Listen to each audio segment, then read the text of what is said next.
Halo semuanya, semoga selalu dalam keadaan sehat ya. Nah, berjumpa lagi dalam video pembelajaran PPKN bersama saya, Wayan Gustame, guru dari SMA Negeri Bali Mandara. Nah, pada video kali ini kita akan belajar mengenai materi wilayah Negara Kesatuan Republik Indonesia. Materi ini merupakan materi yang muncul di kelas 10 semester 1 pada bab kedua. Nah, berikut merupakan peta konsep dari gambaran materi.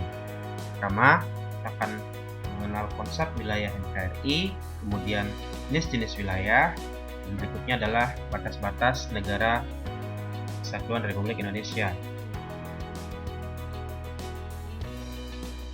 Nah, ini merupakan peta dari wilayah Indonesia. Kita masih ingat bahwa wilayah merupakan syarat mutlak dari berdirinya sebuah negara. Wilayah negara merupakan tempat tinggal, tempat hidup, dan sumber kehidupan warga negara yang meliputi daratan, lautan, serta udara. Di mana suatu negara memiliki kedaulatan penuh atas wilayah ini. Jadi, Indonesia memiliki kedaulatan penuh terhadap batas-batas wilayah yang ia kuasai. Nah, wilayah Negara Kesatuan Republik Indonesia ditegaskan dalam pasal 25A Undang-Undang Dasar 1945 yang menyatakan bahwa NKRI adalah sebuah negara kepulauan yang berciri Nusantara dengan wilayah yang batas-batas dan hak-haknya ditetapkan oleh undang-undang. Nah, kata Nusantara mengacu pada posisi strategis Indonesia. Kita patut bersyukur bahwa Indonesia berada pada posisi silang dunia yang sangat strategis, sehingga menguntungkan dari berbagai hal. Nah, Nusantara memiliki makna bahwa gugusan pulau ini berada antara dua samudra. Kita tahu bahwa di sini ada samudra Hindia, kemudian samudra Pasifik, benua Asia, dan di sini adalah benua Australia. Jadi Indonesia, kata Nusantara merujuk pada posisi strategis Indonesia. Kemudian Indonesia memiliki tiga jenis wilayah, ada daratan, lautan, dan udara. Jadi ada tambahan lagi satu, yaitu wilayah ekstra teritorial. Nah, proses pengakuan bagaimana Indonesia menjadi sebuah negara kepulauan atau istilahnya negara kepulauan berciri Nusantara, archipelagic state ini meliputi yang pertama, Indonesia mendeklarasikan diri sebagai negara kepulauan pada Deklarasi Juanda 13 Desember 1957. Nah, 13 Desember ini kita peringati sebagai Hari Nusantara. Deklarasi Juanda telah mengubah batas laut teritorial yang semula 3 mil menjadi 12 mil laut yang diukur dari garis-garis yang menghubungkan titik-titik terluar dari Pulau Indonesia. Kemudian Deklarasi Juanda yang berikutnya, yang kedua adalah Konvensi Hukum Laut PBB Internasional yang ditandatangani di Montego Bay, Jamaika pada 1982. Ini UNCLOS 1982. Nah, dari sini kemudian pada tahun 1985 melalui Undang-Undang Nomor 17 tahun 1985 Indonesia meratifikasi atau mengesahkan Konvensi Hukum Laut ini, sehingga dengan tegas bahwa memperkuat posisi bahwa Indonesia merupakan negara kepulauan yang berciri Nusantara dengan batas-batas dan hak-haknya yang telah ditetapkan dalam undang-undang. Nah, kita lihat bahwa Indonesia memang benar sebagian besar wilayah Indonesia merupakan wilayah laut atau wilayah perairan sepertiga yang di dalamnya terdapat banyak sekali pulau-pulau besar maupun pulau kecil yang sampai jumlahnya mencapai 17.000 pulau lebih. Nah, jadi hal ini yang patut menjadi suatu kebanggaan sebagai bagian dari Indonesia. Nah, wilayah laut Indonesia dibagi menjadi 3 bagian. Yang pertama, wilayah zona laut teritorial, yang kedua landas kontinen, dan yang ketiga zona ekonomi eksklusif.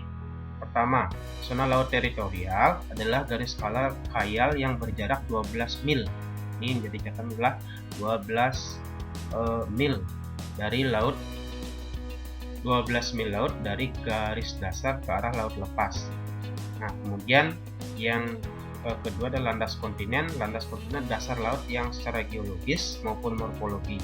Nah, kebetulan Indonesia berada pada dua landas kontinen atau landas benua, yaitu benua Australia dan benua Asia.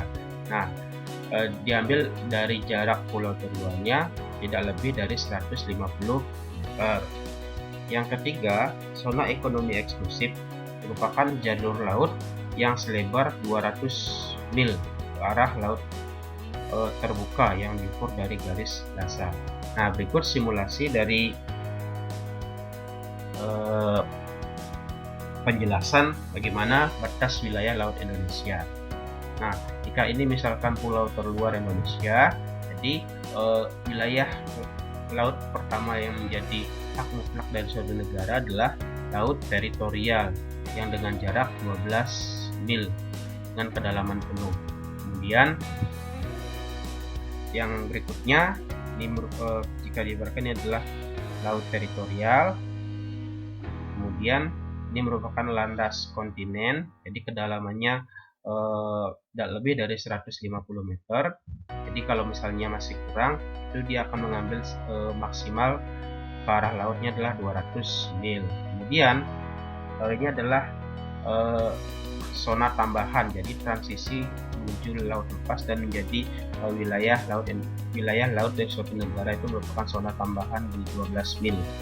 Nah, kemudian zona ekonomi eksklusif. Nah, ini merupakan zona yang memiliki potensi yang besar karena bisa diberdayakan kandungan yang ada di dalamnya untuk dikuasai ataupun dikelola oleh negara tersebut. Nah, zona ekonomi eksklusif memiliki jarak 200 mil ke arah laut lepas. Jadi biasanya digunakan oleh nelayan-nelayan, kemudian penambangan minyak dan lain-lain.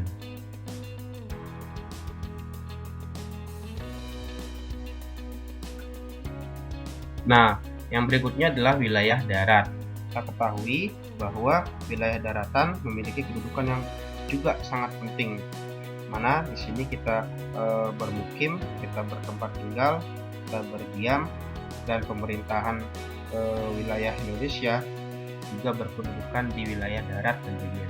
Nah, jika dilihat dari batas-batas wilayah darat Indonesia, di bagian utara kita berbatasan langsung dengan Malaysia, di timur kita berbatasan juga langsung dengan Papua Nugini, di selatan ada Timur Leste, merupakan dulunya bagian dari wilayah negara Indonesia. Di sebelah barat kita tidak ada berbatasan langsung dengan suatu daratan negara lain, melainkan sudah berbatasan dengan Samudra India.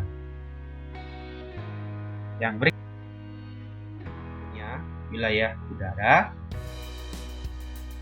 Nah, wilayah udara biasanya digunakan untuk penerbangan, kemudian peletakan satelit dan lain-lain. Nah, ruang udara merupakan wilayah yang berada di atas wilayah daratan dan lautan. Jadi setiap jangkauan wilayah yang letaknya berada di atas daratan dan lautan itu merupakan wilayah udara. Nah, secara astronomis wilayah udara Indonesia letak geografisnya berada di 6 derajat lintang utara sampai 11 derajat lintang selatan dan 95 derajat bujur timur sampai 141 derajat bujur timur. Yang berikutnya wilayah tambahan yaitu wilayah ekstrateritorial. Wilayah ekstrateritorial ini adalah wilayah suatu negara yang berada di wilayah negara lain namun diakui secara hukum internasional. Contohnya adalah kantor Kedutaan Besar Republik Indonesia. Nah, ini merupakan kantor-kantor yang berada di negara lain yang diajak kerjasama oleh negara Indonesia yang memiliki kedudukan, yang memiliki kedaulatan layaknya seperti suatu negara. Demikian juga dengan contohnya yaitu kapal ataupun pesawat yang berbendera suatu negara. Ini juga sama menjadi replika miniaturnya negara yang memiliki kedaulatan penuh terhadap apa yang ia lakukan pada kapal maupun pesawat dan kedutaan besar tersebut. Jadi masing-masing wilayah tersebut memiliki kedaulatan yang penuh. Oke, demikian materi untuk wilayah Negara Kesatuan Republik Indonesia. Semoga video ini bermanfaat dan tetap semangat untuk belajar. Terima kasih.